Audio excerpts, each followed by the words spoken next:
За өнөөдрийн бичлэгээр дэлхийн хамгийн урт настай амьтдын тухай бичлэгийг болно. Тэгээд бичлэгээ дуустал нь үзээрэй. За эхний амьтан бол Африкийн заан. Африкийн заан нь хуурай газрын хамгийн том амьтан бөгөөд дунджаар 85-аас 90 жил амьдардаг. Мэргэжилтнүүд зааны ясыг шүдний хэмжээ болон тоо толгоогоор нь хэмждэг. Мөн зааны хуурай газрын амьтдаас жилийн хамгийн удаан тээдэг амьтанд тооцогддог. Учир нь энэ заан 22 сарын турш үр төлөөд ижээдэг аж. Хоёр дахь амьтан бол Макао тод. Тод өнгийн өдөр гайхагдаг Макао тотны наслалт дунджаар 100 жил байдаг. Гэсэн хэдий ч сүүлийн жилүүдэд Макао тотны тоо толгой эрс цөөрч байна. Нэг Макао тот ойролцоогоор 1000-аас 5,000 долларын үнд хүрдэг учраас амьтны хууль бус наймаа эрхэлдэг хүмүүс тэднийг олноор нь барьж авч худалдаалдаг.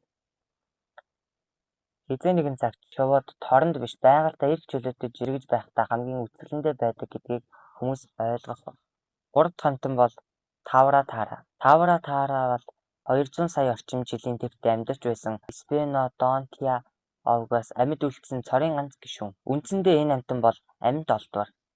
Тавра Тара нь 100 гаруй жил амьдардгаараа дэлхийн хамгийн урт наслдаг сэр нуруутай амьтдын тоонд багтдаг. Дөрөв дахь амьтан бол Галапагосын аварга яст мэлхий. Яст мэлхий бол урт насалдаг гэдгээрээ олонд танигдсан амьтан юм.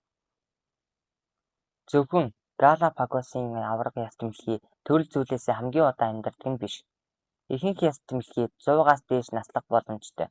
Өнгөрсөн жилд гэхэд Жонатан хэмээх Сейшелийн арлуудын яст мэлхий 187 жил насалж Гиннесийн номонд бичигджээ. Тав дахь амьтан бол Улаан тэнгисийн зараа. Улаан тэнгисийн зараа нь 450 орчим сая жилийн өмнө үүссэн. Мөн энэ төрлийн зараанд хөгшрөлтийн шинж тэмдэг илэрдэггүй учраас үхшгүй мөнгөч гэж үздэг нь бий. Одоогоор тогтоогод байгаа хамгийн өндөр настай Улаан тэнгисийн зарааг 200 настай гэж үзэж байна. Ер нь энэ төрлийн зараа хөгшрөлтөөс болж бас магчин амьтны идэж болж үхэх магадлал өндөр байдаг. 100 настай Улаан тэнгисийн зараа бие махбодын хувьд яг л залуу төрөлтийн шиг нөхөн үржих чадвартай байдаг ажээ. 6 дахь амьтан бол Кой загас.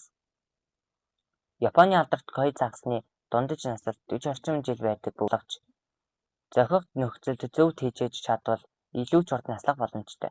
Ханако нэртэй Кой загас үүний нэгэн жишээ бөгөөд 1751 онд төрж 226 жил наслсан байдаг.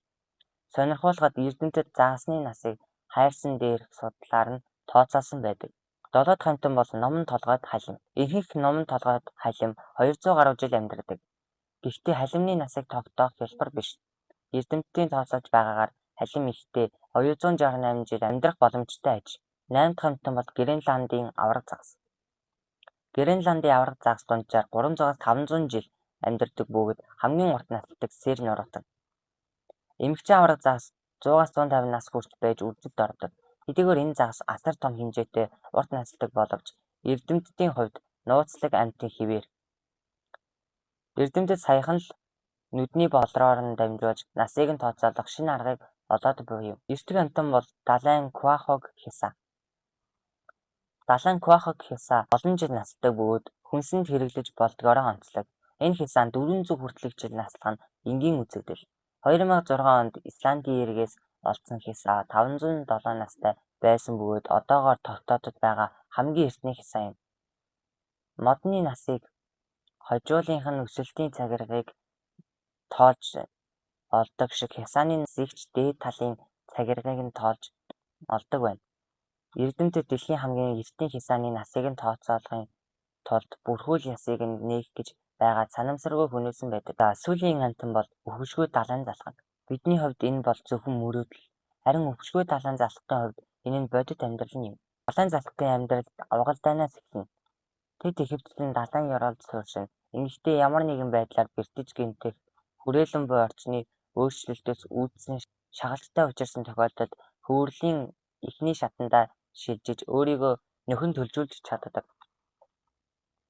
Бусад амьтдын оройн зоогл болчихгүй бол далайн залхаг өөрийгөө хичнээн ч удаа нөхөн төлжүүлж хэдэн зуун жилч амьдрах чадвартай аж. Энэ хүрээд бичлэг маань өндөрлж байна. Тэгээд бичлэг маань дуустал үзсэн та бүхэнд үнэхээр их баярлалаа. Түр баярлалаа.